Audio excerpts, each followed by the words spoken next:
Alors aujourd'hui, les enjeux environnementaux au Congo-Brazzaville sont principalement liés à la protection des forêts de bassin du Congo, à sa biodiversité, à la gestion des déchets, à l'assainissement urbain et à l'adaptation aux questions de changement climatique. Même s'il existe aujourd'hui dans le cadre des politiques publiques, notamment à travers le CDN, la stratégie de préservation de la biodiversité 2025-2030, des actions importantes, il y a toujours des défis comme la déforestation, l'exploitation abusive, etc.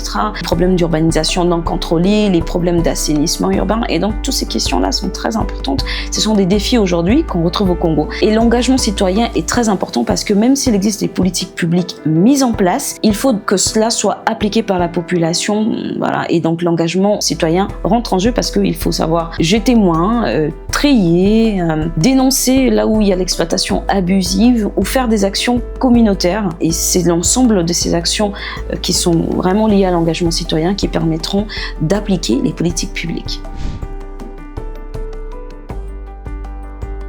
Alors, Human en Place Association a décidé de mettre en place de la sensibilisation de proximité, participative et durable. Parce que pour nous, nous avons estimé que c'est important de demander aux gens de préserver l'environnement, mais s'ils ne comprennent pas le pourquoi ni comment le faire, cela n'apporterait pas d'impact. Et encore, s'ils ne comprennent pas pourquoi la préservation de cet environnement a un impact sur leur cadre de vie sociale et économique, cela ne leur pousserait pas à l'action. Donc, à travers des ateliers adaptés aux enfants, aux jeunes, aux communautés, donc chefs des quartiers et aux entreprises, nous essayons d'adapter les ateliers pour les permettre de comprendre les enjeux. Et encore une fois, nous essayons de la manière la plus pragmatique possible de les pousser à agir par elles-mêmes. Et ces sensibilisations prennent plusieurs formes, que ce soit des ateliers ludiques, des conférences, et on va jusqu'à même organiser des activités culturelles pour rendre compréhensibles ces questions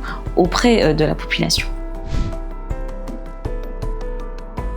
L'éducation à l'environnement n'est pas simplement une sensibilisation, parce que l'éducation à l'environnement permet aux populations de s'orienter beaucoup plus efficacement sur ces questions. Par exemple, il peut permettre aux populations, aux communautés de prendre conscience de la notion de la préservation de l'environnement et donc de conserver leurs ressources, la jeunesse, etc., de s'orienter vers les métiers verts et surtout, cela pourrait impacter l'économie d'un État. Encore une fois, les questions sur les enjeux environnementaux dans les pays ont souvent été considérées comme étant des questions réservées aux scientifiques ou aux hautes instances de discussion politique. Mais non, ce sont des questions qui concernent tout le monde et l'éducation à l'environnement en est la clé. Donc, au-delà d'une simple sensibilisation, l'éducation à l'environnement devient un excellent mécanisme pour permettre aux populations d'être des acteurs principaux et aussi aux générations futures d'impacter les économies de leur État. Et c'est ce que nous voulons pour le Congo. Et c'est pour cette raison